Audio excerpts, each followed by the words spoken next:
देखिए, पहली चीज तो हम इसको बिल्कुल निराधार मानते हैं जो एग्जिट पोल्स आए हैं। हमें पूरी तरीके से विश्वास नहीं है उस पर। इंडिया गठबंधन ने अपना सर्वे भी किया था, उसमें नेता प्रतिपक्ष ने ये बात साफ करी कि 295 सीट्स पे इंडिया गठबंधन कम से कम जीतने जा रहा है।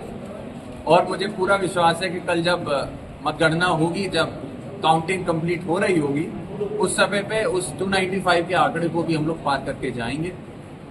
जहां तक बात है 4 तारीख के बाद 5 तारीख को किस तरीके से इंडिया गठबंधन आगे बढ़ेगा, तो निश्चित ही सरकार में हम लोगों को पूरा विश्वास है। हम लोग आ रहे हैं, जो हम लोगों ने वादे किए उनको पूरा किया जाएगा और जो जनता का जो भी निर्णय होगा उसको स्वीकारते हुए, अगर पक्ष में रखते हुए, सरकार में रखते हुए उन्हें हमें ताकत दी है, तो उनके उन सपनों को, उन वादों को जो हमने उनसे किए उनको पूरा किया जाएगा। और अगर विपक्ष में अगर उन्होंने हमें भेजा है तो विपक्ष की भूमिका निभाते हुए उन सभी लोगों की लड़ाई भी लड़ने का काम इंडिया गठबंधन और समाजवादी पार्टी लगातार करती है। जैसे कि पहले भी कांग्रेस के साथ आपका गठबंधन हुआ, समाजवादी पार्टी का, चुनाव के बाद वो गठबंधन टूट गया।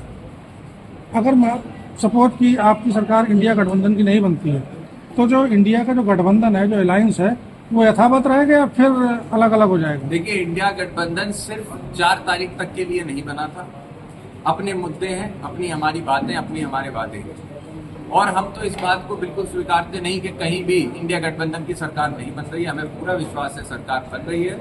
इसीलिए उस दिशा में हम लोग काम कर रहे हैं कि आने वाले 5-6 तारीख में जल्द से जल्द एक नई सरकार बने और किसान से लेकर नौजवानों, महिलाओं तक के लिए हम सब एकजुट होकर काम कर सकें।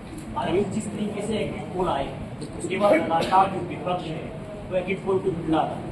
डर क्या सता रहा है विपक्ष के लिए, आप लोगों के लिए किस चीज का डर है? क्योंकि कल 4 तारीख है, कल सामने सारी चीजें आ रही है। उसके पहले ही प्रोफिलैक्ट बहुत ज्यादा है, विपक्षी पार्टी में तमाम तरीके के प्रेस कॉन्फ्रेंस हो रहे हैं, इलेक्शन कमीशन आरोप लगाए जा रहे हैं, तो डर किस चीज का है?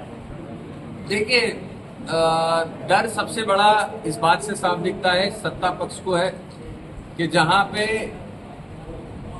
जो आंकड़े दिखाए जा रहे हैं उनमें कितनी सारी गलतियां हैं। उन प्रदेशों में जहां इतनी सीट भी नहीं, उससे ज्यादा सीट आप लोग भारतीय जनता पार्टी को दे रहे हैं, तो बौखलाहट और गलती किसकी है ये साफ तरीका। लेकिन इस बात को भी देखिएगा, जनादेश जनता ने दिया, एग्जिट पोल्स आप लोगों ने दिए, हम उसका सम्मान करते हैं, वो आप लोगों की प्रक्रिया आपने किया। लेकिन इससे हम लोगों को साफ दिखाई देता है कि ये संदेश प्रशासन को देने का एक तरीका था कि आप लोग दबाव में रहते हुए भारतीय जनता पार्टी के लिए और सत्ता के लिए काम करते रहें। विपक्ष को जिस तरीके से 5 साल 4 साल से दबाया जा रहा है, एक बार फिर से कोशिश की जा रही थी कि 4 तारीख को जब मतगणना हो तो प्रशासन उसी दबाव से काम करे और मतदान जो हुआ है उसमें अगर हेरफेर हो सके तो हेरफेर करने का भी प्रयास करने का